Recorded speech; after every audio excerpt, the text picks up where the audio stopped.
Régulièrement dans les pauses alimentaires, vous témoignez, pour un certain nombre d'entre vous, que vous avez du mal à ressentir le corps. Tel a été le questionnement, le constat de Gilbert, ici même au Québec, pour cette session pause alimentaire qui vient de se terminer. Et de ne pas ressentir non seulement le corps, mais avoir un petit peu de difficulté à ressentir ou à percevoir ou à visualiser les pratiques d'énergétisation. Et donc, quoi faire, comment faire avec ce constat? Une fois encore, ce n'est pas tous les stagiaires, mais un certain nombre. Alors, c'est très simple, il y a plusieurs niveaux de réponse possibles. Déjà de se rappeler que la pause alimentaire fait énormément de bien et qu'elle a pour but de détoxiner les toxines.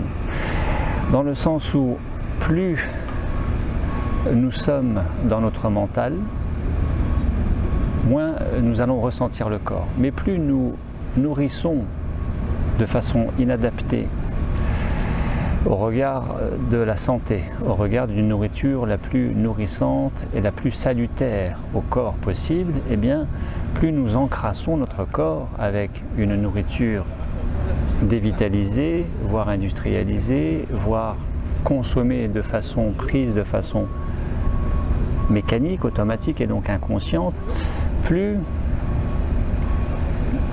nous aurons du mal à ressentir ce corps. Donc il y a plusieurs niveaux de réponse possibles. La pause alimentaire fait énormément de bien et elle a pour but déjà de s'alléger, de se désencombrer de ce trop-plein accumulé pendant ces mois et ces années. En pause alimentaire, je suis dans un parc, le parc de la Fontaine à Montréal, et je suis très distrait avec les joggeurs, les randonneurs, les lecteurs. Il y a beaucoup d'écureuils qui sont dans tous les arbres. Ce matin, j'ai aussi vu des ratons laveurs en plein Montréal. Et donc, voilà, je profite aussi du paysage local. Donc, plus vous allez détoxiner pendant votre pause alimentaire, d'où l'intérêt de faire aussi 24 heures par semaine de pause alimentaire, plus vous allez vous sentir léger, mieux avec vous-même et à même de mieux ressentir le corps. D'où cette hygiène de vie, cette hygiène alimentaire, hygiène de vie globale, en amont de la pause alimentaire, en amont de votre stage, qui consiste bien évidemment aux 3V, les végétaux, le grillon qui chante, les 3V, fruits et légumes, si possible vivants, variés et diversifiés, fruits et légumes, oléagineux, etc., etc. Donc tout ça, vous savez très bien. Mais aussi la pause alimentaire de 24 heures semaine, c'est très très important.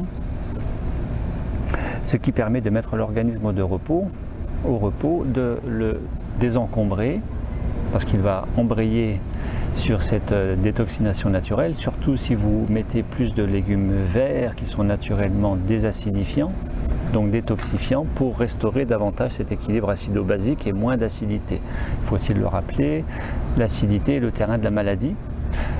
L'équilibre acido-basique, moins d'acide et plus de base, va générer plus de santé. C'est le terrain de la santé.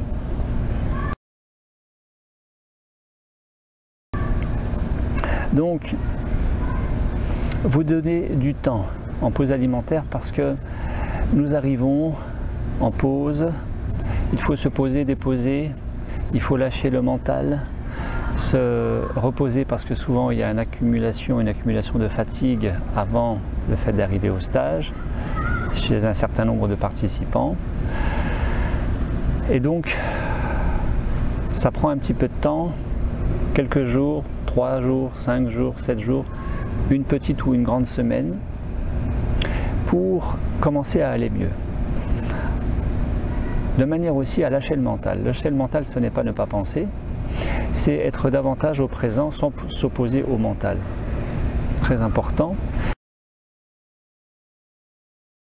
Ce qui fait que En deuxième semaine de pause alimentaire, nous voyons tout de suite la différence et l'immense majorité, sinon la totalité des participants qui au départ constataient qu'ils étaient peu connectés à eux, ressentaient peu leur corps, étaient moins présents, eh bien constatent tous qu'en deuxième semaine ça va beaucoup mieux.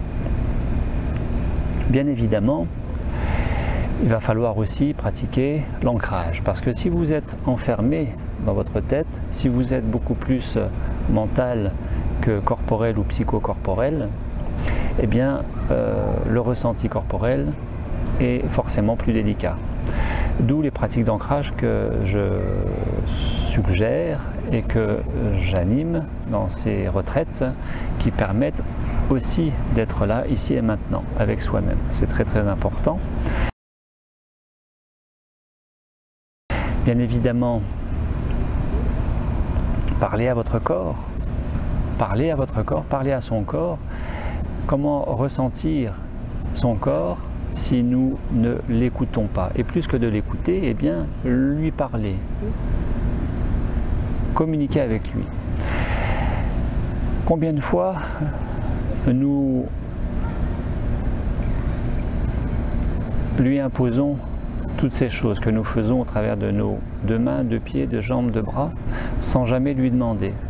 Combien de fois en réalité nous sollicitons le corps sans le consulter, de manière à savoir s'il est OK ou pas OK, d'accord ou pas d'accord, pour nous suivre. Mais encore plus rare, de le remercier.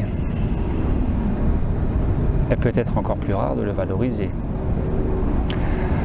Donc, prendre cette habitude, cette bonne habitude d'être moins à pseudo-communiquer dans notre tête avec les pensées et plus à communiquer véritablement avec le corps dans ce langage plutôt intuitif, kinesthésique, sensoriel, intuitif avec le corps, télépathique aussi.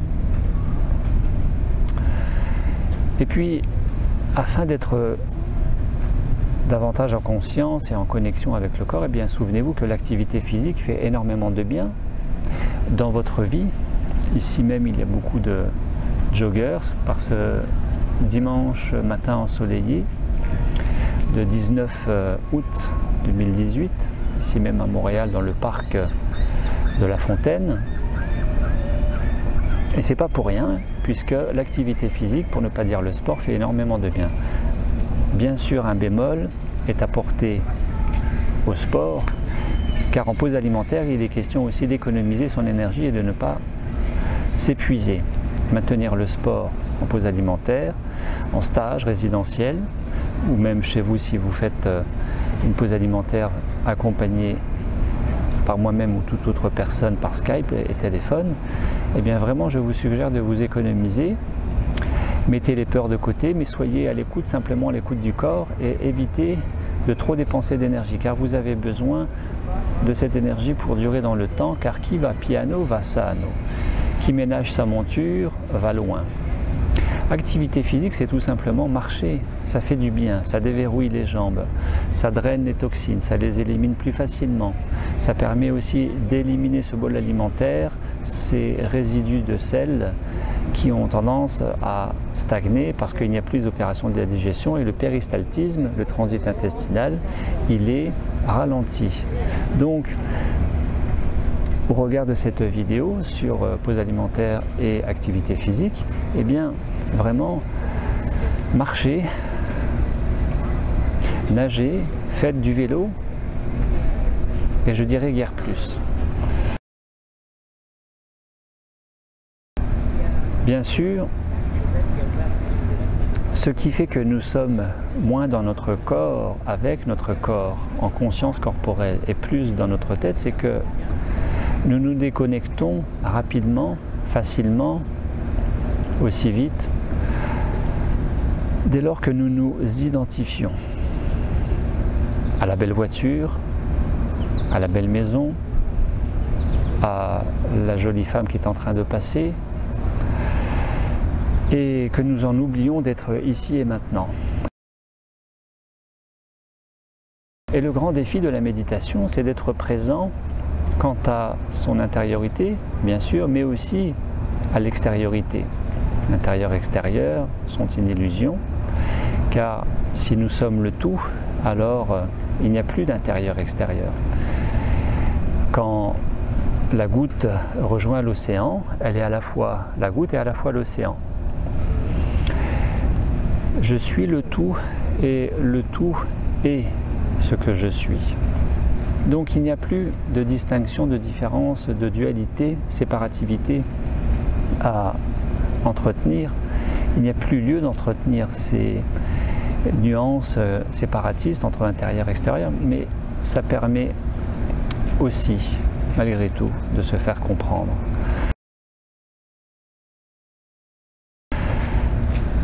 Communiquer en accord avec son corps au regard de ce que nous souhaitons faire au quotidien, se rappeler de la pause alimentaire si possible 24 heures par semaine ou à votre rythme, 48 heures tous les 15 jours ou une fois toutes les 3 semaines ou 3 jours par mois en continu, peu importe, c'est votre rythme.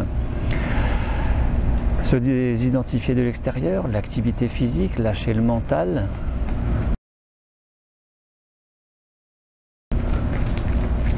L'ancrage, très important. Et se donner du temps. Se donner du temps car Rome ne s'est pas fait en un jour. Et donc, se donner du temps, c'est autant d'opportunités qui nous est offert pour cultiver la présence au présent et ainsi d'échapper au temps qui souvent nous fait être dans l'impatience à un quelconque résultat. Or, le seul résultat, c'est ici et maintenant, car le bonheur se cultive au présent à la bonne heure, et donc ici et maintenant.